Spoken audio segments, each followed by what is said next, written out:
Well, hello everyone, this is Peter Brown with your weather for the next 7 days. Here we are heading in towards the second week of July. I hope you all had a very happy 4th of July. We had some great weather out there, a little bit on the warm side.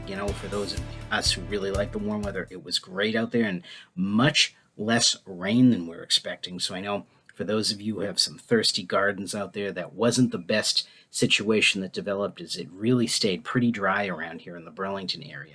Now, as we start our period on Friday, we're going to be seeing temperatures nearly 10 degrees below average, I'm thinking right now. Maybe some showery conditions, temperatures again only in the mid to upper 70s. As we round out the period getting in towards next Thursday, when our average highs at this time of the year should be in the mid to upper 80s, we're probably going to be a few degrees shy of that, probably in the lower 80s, and again, maybe some spotty showers around.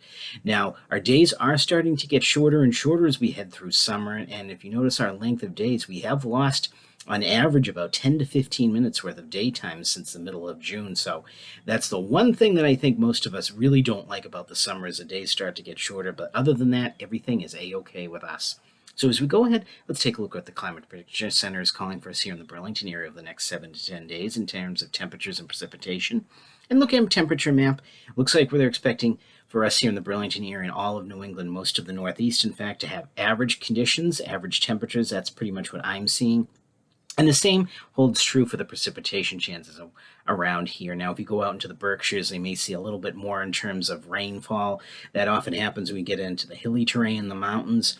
Doesn't look like we're going to get quite as much of that. Unfortunately, it looks like our grass and our flowers and everything are going to be staying pretty dry still, and we are still in a fairly decent drought right here in the Burlington area. So we have to really keep an eye on that as we head deeper into the summer.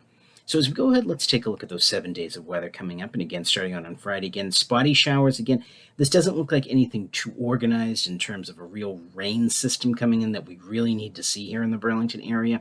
Temperatures, again, a little bit cooler, only in the mid to upper 70s. Then as we get into the weekend, the sun is going to come blazing out. It is going to be warm and, again, bone dry out there, folks. So just keep that in mind. Make sure you know that a lot of places around the Burlington area have outdoor watering bans. Unfortunately, those gardens are going to have to continue to suffer until we get any appreciable rain. But again, if you're heading out there to the beaches, it is going to be a beautiful weekend in the low to mid 80s. Now, as we get into the start of the work week, again, we continue those pleasant conditions and temperatures getting a little bit warmer as we get to the middle of the week, maybe up into the upper 80s before we start to cool it down a bit on Thursday with showery conditions coming back and temperatures down back around 80 to 82 degrees. So everyone, get out there, enjoy the weather, and have a great week.